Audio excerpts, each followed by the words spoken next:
Bonjour, donc journée bien remplie, aussi bien sur le plan quantitatif que qualitatif. Un autre registre, c'est l'association de la pathologie néoplasique avec la coronaropathie. Donc, comme vous le savez, les patients qui ont des néoplasies ont aussi des facteurs de risque cardiovasculaire qui peuvent justifier donc une coronaropathie. Maintenant, qu'est-ce qui fait qu'on peut avoir une acutisation? Quelle est la fréquence de cette association? Est-ce que c'est le même substratum anatomopathologique? Est-ce que c'est effectivement une athéromatose ou c'est autre chose, vu le risque thrombotique dont vient de parler Dr Tazi? Donc tout ceci, probablement certainement qu'on va avoir des explications avec notre éminent orateur, Dr Htaoui. Voilà, je te donne la parole.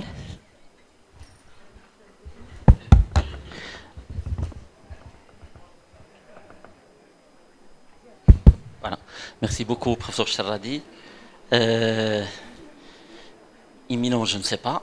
Je suis juste un simple orateur. Mais par contre, à un moment donné que tu as posé beaucoup de questions, je me suis dit, ouf, enfin, peut-être que j'ai préparé quelques diapos qui vont répondre en partie au mécanisme, mais je ne dirais pas que j'irai jusque-là. Alors, les syndromes coronariens aigus et cancer, donc, de prime abord, je remercie beaucoup mes amis de l'association de l'ACP, une association très très active, une journée très réussie à tous les niveaux. Donc, je ne peux pas citer tous les membres du bureau, mais je dirais quand même un grand merci à Hasna Belriti, Leila Haddour, si Jamel Agoumi, mon ami Aïcha Louad et tous les autres. Vraiment, vous faites du bon travail. Alors, quand on parle des syndromes coronariens aigus, dans la maladie cancéreuse, il y a en fait des faits qui justifient qu'on choisit un thème pareil, qui justifie même cette journée. C'est le fait qu'il y a beaucoup de malades maintenant qui... la prévalence de la maladie cancéreuse, elle augmente, mais en corollaire, les survivants augmentent. Hein. Ceci grâce bien sûr au développement de thérapeutiques assez efficaces. Et donc ça nous met en face avec un autre challenge, c'est celui des effets secondaires liés au cancer qui peuvent survenir au moment du traitement, mais aussi à long terme. Et nous, en cardio, on aime bien le suivi à moyen et à long terme. Donc on va dire que la maladie cardiovasculaire deviendra, comme dans beaucoup de pathologies, une des principales causes de morbimortalité. Donc on craint toujours la récidive cancéreuse, mais là aussi on va mettre en deuxième rang le développement d'une maladie cardiovasculaire, notamment coronaire, dans le suivi à long terme. Ça explique aussi cette interaction ou cet échange qui est en train de se construire maintenant entre deux disciplines, la cardio et l'onco, pour ce que je viens de dire, pour l'histoire de l'espérance de vie qui s'est améliorée, mais aussi par le fait que l'aspect safety sur le plan cardiovasculaire de ces thérapeutiques anticancéreuses émerge et devient important et nous met bien sûr devant beaucoup de questionnements. On en a vu beaucoup ce matin et début cet après-midi. Et là, je vais focaliser sur l'aspect essentiellement coronaire. Nombreuses molécules sont potentiellement cardiotoxiques et qui sont en développement, qui sont en train d'être utilisées. Donc encore une fois, ça justifie cet important rapprochement entre les deux disciplines de cardio et onco. Et puis un point sur lequel je ne vais pas m'étaler, peut-être dans une deuxième édition de cette journée, très important, c'est que les deux maladies cardiovasculaires et cancéreuses, en fait, ils associent un certain point commun à travers, bien sûr, l'inflammation qui les réunit. Les facteurs de risque, ils ont la même incidence dans la maladie cancéreuse que dans la maladie cardiovasculaire, au point qu'on se demande est-ce que l'un agit sur l'autre, et il y a des études qui le démontrent. Donc moi, je vais parler surtout de l'aspect coronaire, et je commence par quelques données épidémiologiques. Je prends l'exemple de 1 ou 2 registres, comme ce registre danois, dans lequel je compare les deux. Depuis le matin, on parle de l'atteinte des dysfonctions ventriculaires gauche, insuffisance cardiaque suite à des médicaments cardiotoxiques, mais on voit que l'incidence finalement, si on la compare au moins sur ce registre, par rapport aux AVC ischémiques, aux infarctus, c'est globalement la même chose. Donc les deux sujets ont la même importance, même si dans l'absolu, l'incidence elle paraît pas très importante, hein, parce qu'on prend une incidence de 5 ou 6 pour 1000, ça fait 0,6%, mais ça reste dans la globalité, dans l'ensemble des malades survivants un cancer, une incidence qui est quand même importante. Il a été aussi établi sur le plan épidémiologique certaines choses que je vais faire en résumé. Les syndromes coronariens aigus sont fréquemment associés à certains aspects cancéreux. Donc, même si cette incidence paraît faible, mais si on focalise sur un groupe de patients à risque, on peut bien sûr être capable de la détecter, ou au moins, en suivant ces patients, pouvoir retrouver ce syndrome coronarien, qu'il soit chronique ou aigu, à temps. C'est les cancers de poumon, de prostate, les cancers gastriques, pancréatiques et mammaires au devant de la scène. Deuxièmement, l'incidence des cancers, elle est souvent importante, plutôt des syndromes coronariens aigus, elle est importante dans les 6 premiers mois et dans les cancers évolués. Et cette incidence, comme je l'ai dit avant, il est 2 fois plus élevée, celle des infarctus en cas de cancer. Et bien sûr, il se posera un problème, un challenge thérapeutique, c'est celui de certains cancers comme le cancer colique qui expose un risque hémorragique plus élevé. Et quand on aura recours à l'aspirine, à l'association aspirine-clopidogrel ou peut-être d'autres thiénopyridines, ça risque de nous questionner bien sûr à ce niveau-là. Deuxième aspect, c'est celui de la clinique. Alors qu'est-ce qu'elle offre comme particularité? Mais souvent la douleur, elle n'est pas présente dans presque un tiers des cas. Et puis, globalement, dans 2 tiers des cas, la présentation clinique, elle est atypique. Alors, souvent, c'est de la dyspnée ou autre. Donc, d'où l'intérêt du contexte clinique, de l'évaluation dont on a parlé depuis le matin, la bonne évaluation cardiologique avant de commencer, bien sûr, un traitement potentiellement, pas forcément cardiotoxique, mais aussi vasculotoxique. Donc, il y a une toxicité sur le plan vasculaire. À côté de ça, on verra le rôle de l'ECG, des biomarqueurs et éventuellement une échographie qui montre une dysfonction VG à distance. Ça peut être aussi, comme ça a été dit, une cause autre, pourquoi pas coronaire.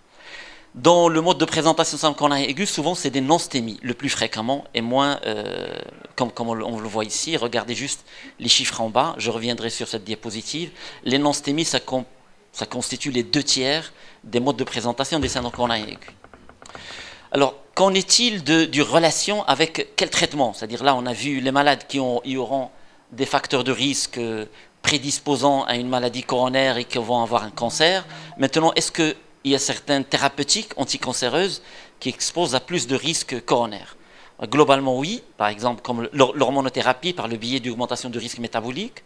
Le 5-FU avec, vous le savez, le risque de spasme coronaire et de thrombose coronaire, et d'autres comme la cisplastine avec le risque endothélial, les inhibiteurs facteurs de croissance avec le risque de défaut de synthèse de NO et donc de dysfonction endothéliale, les fameux inhibiteurs de la tyrosine kinase avec le risque d'apoptose endothéliale, et puis les modulateurs de l'immunité qui ont été incriminés dans le risque d'activation immune des plaques d'athérosclérose et de là favoriser une rupture de plaques et la survenue d'un syndrome coronarien aigu.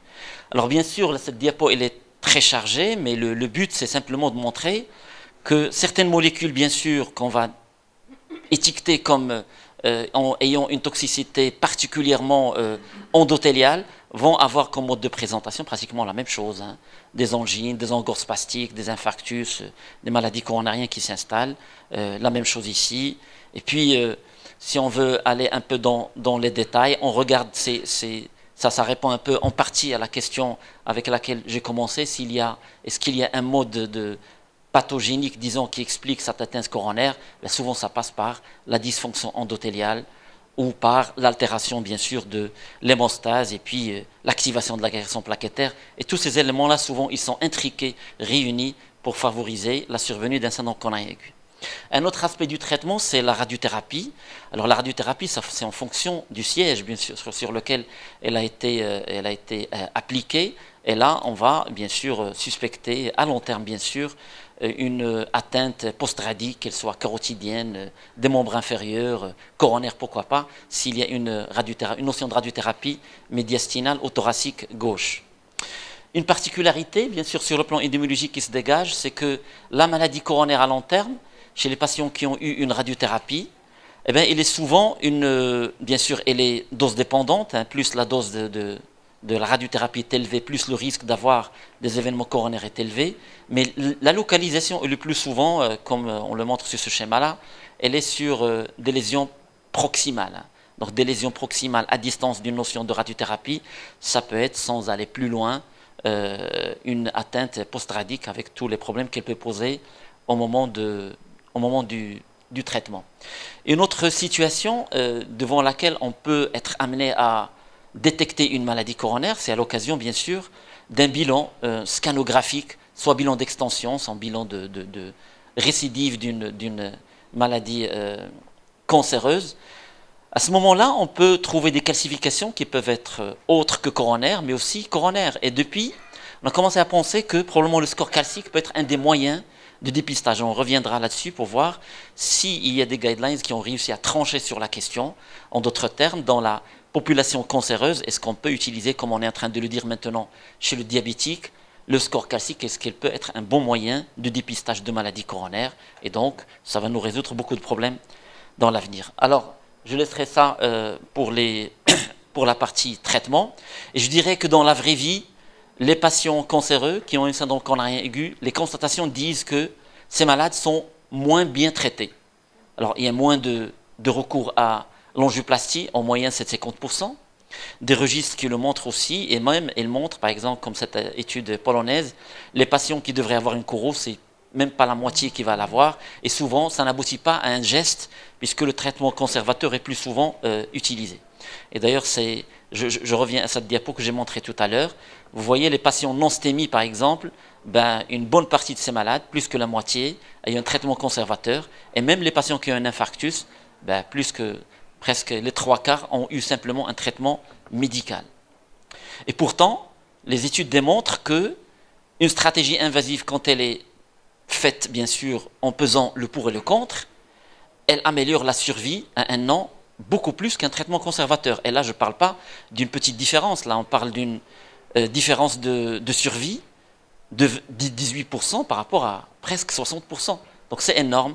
Ce qui veut dire que ces patients, probablement, il y en a certains qui vont malheureusement relever simplement d'un traitement médical, mais à chaque fois, il va falloir qu'on pose la question, est-ce qu'on peut leur proposer un traitement invasif? Et si c'est le cas, ça aurait un impact pronostic.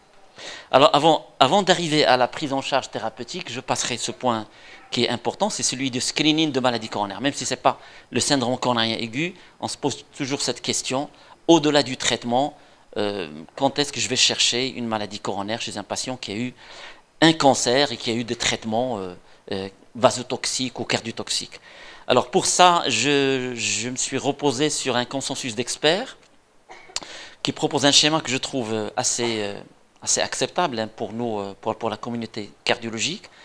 Les patients qui ont une chimiothérapie, dans un premier temps, on va définir, comme on l'a dit depuis le matin, le niveau de risque cardiovasculaire en se basant bien sûr sur les facteurs de risque et puis sur les antécédents coronaires des patients pour faire simple. Et puis à ce moment-là, il va falloir être un peu agressif sur les facteurs de risque cardiovasculaire, mettre des statines s'il le faut, bien normaliser ou contrôler la pression artérielle en utilisant de préférence les IEC et les bêta-bloquants. Et puis pourquoi pas chercher d'autres localisations d'athérosclérose s'il le faut, mais là il n'y a pas de recommandations précises, ils vont être des patients comme les autres. Si le niveau de risque est élevé, on aura recours à ces examens et éventuellement par exemple tous les 5 ans, pourquoi pas. Et si les malades présentent des symptômes, si les symptômes coronaires, ils iront vers la coronarographie, sinon, comme tous les autres malades, ils auront un test non invasif. Et là, vous voyez la place du score calcique qui est proposé, en tout cas dans ce consensus, au moins tous les 5 ans. Quand il s'agit d'une radiothérapie, c'est à peu près le même schéma. On définit le niveau de risque, on définit les facteurs de risque cardiovasculaires, et là, on rajoute bien sûr comme facteur de risque la dose de la radiothérapie donnée, le fait que la radiothérapie a été concomitante avec une chimiothérapie, etc. Et puis, on évalue les facteurs de risque, on screen les patients, bien sûr pour une maladie, une atteinte cardiovasculaire, et puis, s'ils sont symptomatiques, ils ont un coro, sinon, la même chose, on revient sur l'importance des tests non invasifs, mais aussi du score calcique, tous les 5 ans après une radiothérapie, et puis éventuellement, si le malade a des facteurs de risque additionnels, on peut le faire plus tôt, tous les 2 ans.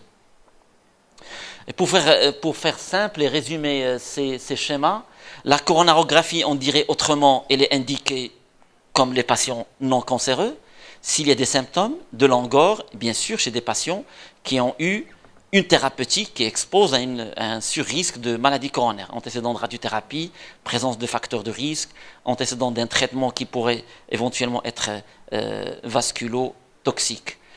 Sinon, à l'occasion de l'examen par ETT, notamment chez les patients qui ont eu un traitement par anthracycline ou une radiothérapie, si on remarque une dysfonction VG qui s'installe, ben une coronarographie devient raisonnable. Raisonnable pour dire, probablement cette dysfonction VG, elle n'est pas forcément que cardiotoxique, mais elle est probablement d'origine coronaire, et donc c'est tout à fait justifiable. Si les patients sont à haut risque cardiovasculaire d'emblée, il est utile de screener l'ischémie myocardique par les tests fonctionnels ou par le score calcique raisonnablement après 5 ans.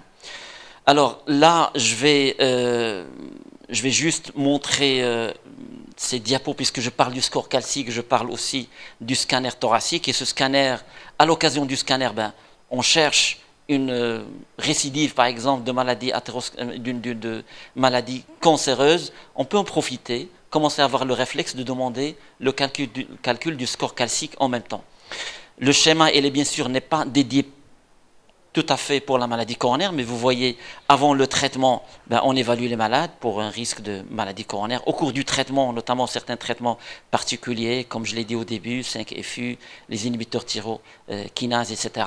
Ces malades-là, on va essayer de faire un dépistage s'ils ont des symptômes, dépistage non invasif de maladie coronaire qui pourra aboutir bien sûr à une coronarographie. Et puis à long terme, c'est ce qui m'intéresse ici, on va le faire pour les patients à haut risque, pour les patients qui ont eu encore une fois un antécédent de radiothérapie médiastinale, et puis on le fera pour les patients qui vont développer une dysfonction VG.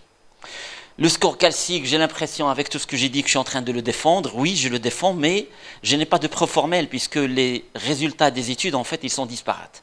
Il y a des études positives, d'autres négatives, et même les recommandations ne tranchent pas clairement sur la question, mais il paraît que c'est utile, puisque si on voit l'étude, par exemple, Carole, là, qui a suivi des patientes, 200 patientes qui ont eu un cancer du sein, donc il les a suivies pendant, pendant un certain temps. Qu'est-ce qu'on voit? On voit bien sûr que les moyens de dépistage de la maladie coronaire chez eux, ben, avec l'électrogramme, c'était très peu contributif. L'échocardiographie, oui, dans 50%, puisque ça a montré une dysfonction VG, mais on voit quand même que le score calcique a pu détecter jusqu'à 60%. Donc, à mon avis, dans l'avenir, on va voir le score calcique se placer davantage dans le screening de maladies coronaires chez ces patients. Alors là, c'est des choses que j'ai déjà dit, et vous voyez que c'est une proposition d'arbre décisionnel qui met à long terme le score calcique chez les patients qui ont un risque cardiovasculaire faible comme moyen de dépistage de la maladie coronaire. J'arrive au chapitre prise en charge. Dans la prise en charge, là je me base sur les recommandations récentes de 2022 de cardio-onco, et qu'est-ce qu'on lit? Une stratégie invasive est en classe 1, alors que jusqu'ici, malheureusement, on a remarqué que les patients qui ont syndrome coronarien aigu n'en bénéficient pas autant, à condition bien sûr que l'espérance de vie soit acceptable, en moins de plus de 6 mois. Soit un infarctus, soit un enstémie à haut risque, en sachant que les patients qui ont un enstémie à risque modéré ou faible, il est toujours préférable de proposer le traitement conservateur. Deuxièmement, qu'est-ce qu'on voit aussi? On peut interrompre le traitement anticancéreux en classe 1 jusqu'à ce que le malade soit rétabli de son syndrome coronarien aigu, et là on peut reprendre le traitement. Et pour la double antiaction plaquettaire, on essaie de réduire au maximum la durée, je reviendrai sur ça. La situation délicate de thrombopénie en cas d'angioplastie coronaire, ça dérange énormément bien sûr les cathétériseurs. Et là, j'ai trouvé qu'il y a un consensus, je reviens sur le consensus d'experts que j'ai proposé tout à l'heure, et on verra, alors quand la thrombopénie est là, on se base sur le score TIMI, tout en sachant que ce score sera enrichi, ce n'est pas le score TIMI classique, mais on va lui rajouter un point quand le malade a déjà une radiothérapie, et un point s'il a été exposé à une chimiothérapie, encore une fois, vasculo-toxique. Si le score TIMI reste quand même faible, tant mieux, c'est un traitement médical. S'il est élevé, une stratégie invasive est proposée, on fait la choro, mais après on discute. Ce traitement médical ou angioplastie, si le taux des plaquettes est quand même plus de 30 000, on préfère plus de 50 000, et on peut proposer même un pontage, mais dans ce cas-là, il faut que le taux de plaquettes soit plus de 50 000, et on retarde généralement au moins de 6 semaines. En d'autres termes, si je veux proposer ça autrement, il y a deux façons de faire. Quand il y a une thrombopénie, on fait une transfusion plaquettaire prophylactique, si le taux de plaquettes est moins de 20 000, sauf s'il y a des contre-indications que j'ai mis là, et on peut aller vers la coronarographie. Sinon, on fait une transfusion plaquettaire thérapeutique si le malade est en train de saigner, ça c'est évident. Et en salle de cathé, quand le malade a une thrombopénie, s'il est moins de 50 000, ça justifie qu'on réduit la dose de l'héparine non fractionnée. Habituellement, on met du 75-100 000 unités. Là, on va réduire la dose. Et il doit être monitoré durant le geste par l'ACT.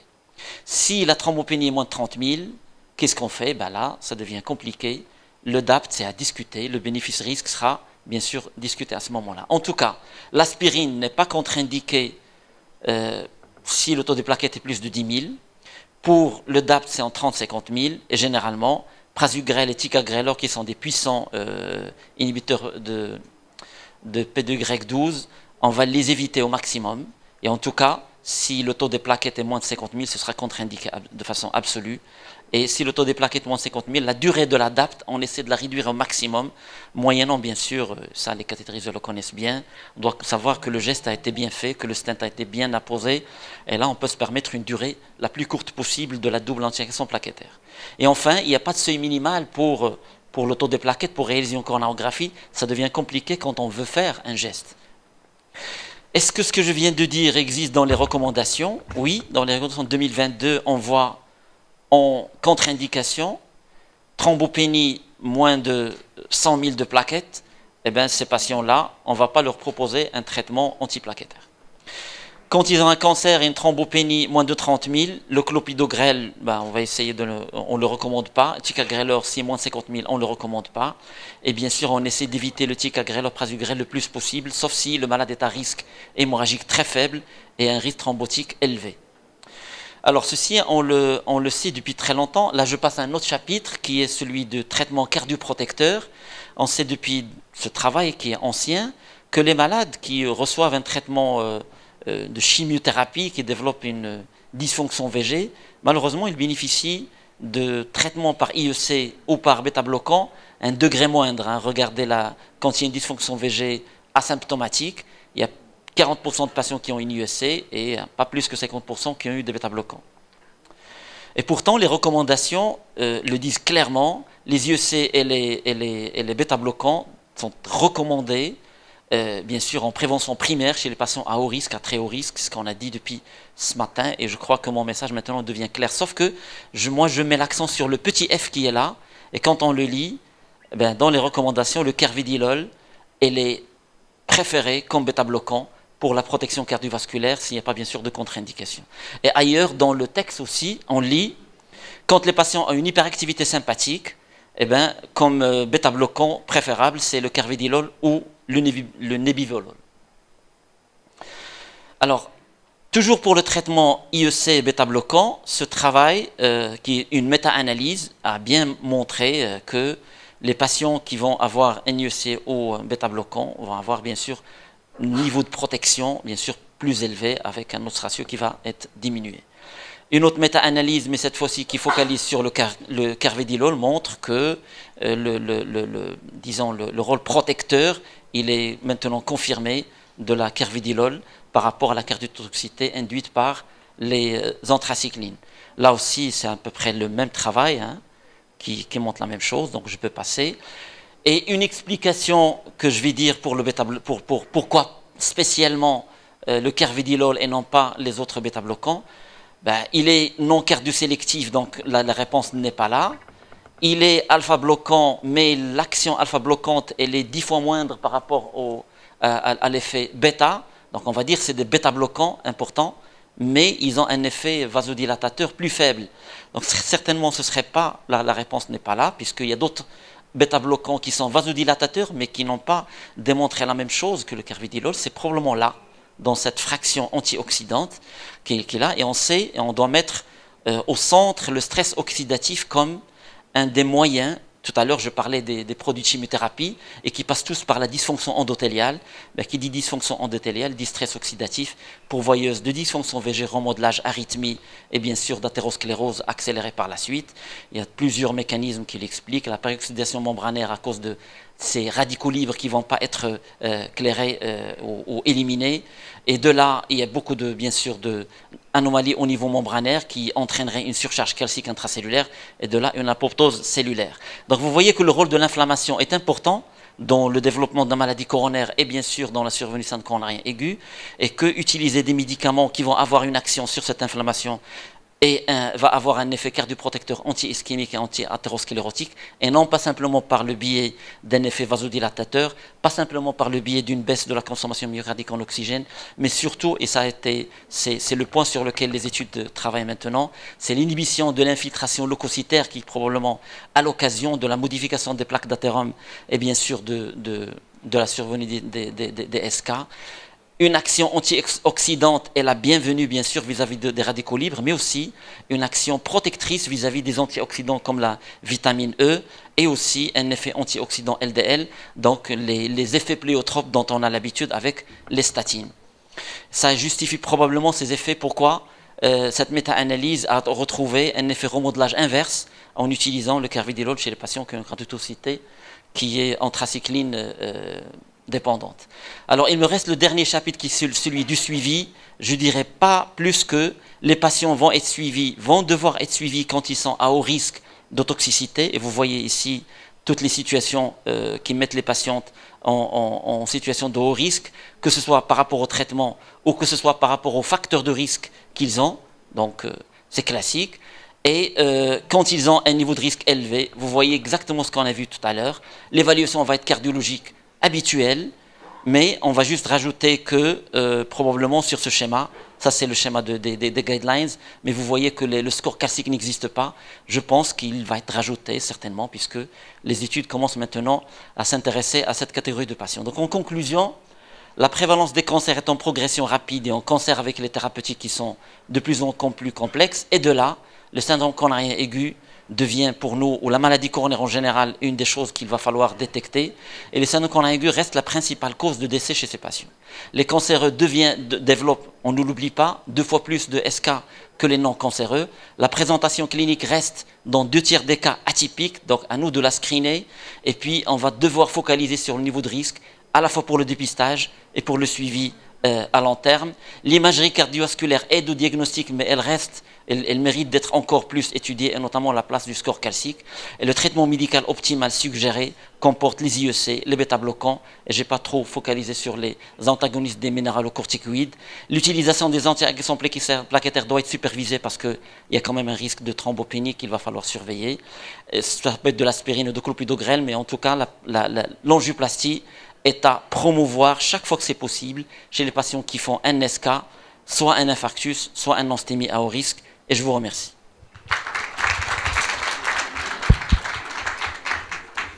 Bravo Sertaoui pour cet exposé vraiment très explicite. Finalement, tu as répondu aux questions que j'avais posées au départ. Donc tu nous as dit que en fait, la prévalence elle était assez importante, et que le substratum anatomique ou la physiopathologie, c'est essentiellement une atteinte athéroscléreuse. Et en fait, tu nous as expliqué aussi que c'était les produits administrés pour le traitement du cancer, notamment les chimiothérapies qui entraînent en fait une dysfonction endothéliale, associée à ça un mécanisme spastique, et qui fait que donc la maladie athéroscléreuse évolue de manière plus rapide. Maintenant, moi j'ai vu quelque part qu'il y a aussi une origine embolique. Surtout chez ces patients qui ont un risque thrombotique qui est assez élevé. Et ma question est la suivante. Dans ces cas-là, quel type de prise en charge on peut être amené à faire, surtout que des fois, il n'y a pas un substratum de plaques athéromateuses sous-jacentes. Et donc, c'est des patients qui ont fait quand même une acutisation et syndrome coronarien aigu. Et donc, ils auront besoin forcément d'une double antiagrégation plaquettaire, peut-être d'une anticoagulation en même temps. Qu'est-ce que tu peux nous dire par rapport à ça? Je vais me réfugier à la réponse que j'ai entendue depuis le matin, c'est au cas par cas. Et là, je m'en sors très bien. Parce que c'est vrai, il y a des cancers qu'on peut traiter.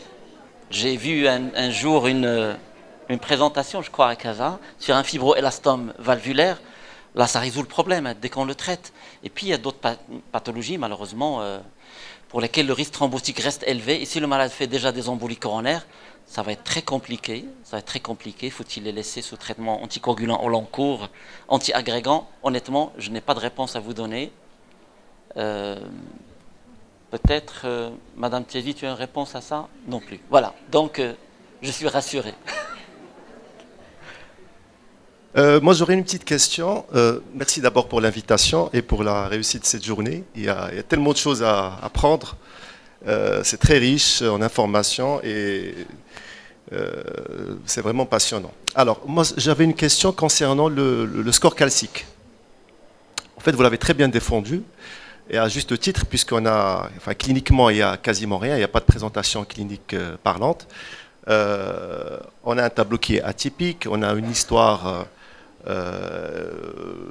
qui est vraiment mitigée, il y a l'angoisse, il y a la douleur qui est atypique. Alors, ma question est la suivante. Si on juge utile de réaliser un score calcique, parce qu'on a plusieurs facteurs de risque, parce que la patiente va avoir une radiothérapie, une chimiothérapie pour un cancer du sein à gauche, par exemple, où il y a une morbidité importante, est-ce que le fait de demander un score calcique est validé? Première question. Et si on trouve un score élevé, est-ce qu'on est autorisé à mettre en place un traitement spécifique? Si oui, lequel? Et pour quelle durée? Des questions très pointues. J'allais répondre à la deuxième en me disant c'est plus simple. Le score calcique élevé, nous, ça nous autorise directement à partir vers des examens invasifs, carrément vers la couro, et vérifier ce qui se passe. Mais de là à dire que ça va justifier un traitement spécifique, comme d'habitude on dit, on va mettre des statines parce que le score calcique est élevé. Dans la population des cancéreux, je n'ai aucune idée, je ne pense pas qu'il y ait un travail qui a été dédié à ça. Par rapport à la première question, est-ce que le score calcique est validé? Non, j'ai montré que les études pour l'instant sont disparates. Mais je crois que c'est un outil parmi d'autres qui peut nous aider. Donc un cardiologue qui pense toujours que le malade a probablement une maladie coronaire, vu le nombre de facteurs de risque que présente le patient, vu probablement un début de dysfonction ventriculaire gauche qui s'installe, oui, il peut utiliser tous les moyens qu'il a, entre autres le score calcique, pour trouver une explication, je crois. En fait, le score calcique, à mon sens, est utilisé essentiellement pour éliminer ceux qui ont une coronaropathie. C'est-à-dire un score calcique négatif se permet, chez quelqu'un qui a une douleur thoracique atypique, c'est pour dire que ce patient va avoir une coronarographie peut-être inutile. Maintenant, ce n'est pas une finalité en lui-même. Si le score calcique est élevé, eh bien, il faut aller regarder la gravité des lésions. La gravité des lésions, on ne peut pas établir une thérapeutique sur ça. Il faudra aller voir, est-ce que ce n'est pas un tronc commun, est-ce que ce n'est pas une lésion costiale, est-ce que ce n'est pas un tritronculaire. C'est un moyen de sélectionner pour dire ce patient-là, ben, on va le laisser tranquille, mais celui-là, il faut aller plus loin, il faut aller chercher le degré de gravité de sa pathologie. Voilà. Je peux rajouter un élément, mais ça c'est mon interprétation tout à fait personnelle, c'est étant donné ce que montrent les études par rapport à la localisation de la maladie coronaire dans les troncs épicardiques, c'est souvent des segments proximaux, on peut imaginer que le score calcique peut être utile, parce que c'est les segments qui sont les mieux étudiés par le score calcique. Et donc, probablement que ça va être utile, mais il nous faut des études de plus large envergure. Ces malades qui ont eu une chimiothérapie à long terme, est-ce qu'on va leur mettre de l'aspirine systématiquement, comme on a en prévention primaire, comme on a eu l'habitude à un moment donné de le faire chez les diabétiques? J'ai pas de réponse là-dessus, mais bon. Non. C'est voilà. Pas dans les recommandations. Même s'il est à haut risque cardiovasculaire. Certes, oui. Je crois que maintenant, on est dans l'ère de la désescalade. Et donc, en fait, ce qu'on fait, c'est qu'on diminue de plus en plus les antiagrégants plaquettaires, d'autant plus qu'on a vu les méfaits que ça implique. Et donc, vu que les diabétiques, on a reculé un petit peu, enfin, c'est à mon sens. Je pense que ce n'est pas indiqué si on n'a pas vraiment la preuve qu'il y a une pathologie derrière. Donc, ça ouvre la porte sur la recherche d'autres localisations d'athérosclérose. S'ils sont là, on est bien sûr autorisé à commencer ça en prévention primaire. Mais sinon, je suis d'accord. Voilà, je crois qu'on va passer à la séance suivante. Merci, Sertaoui.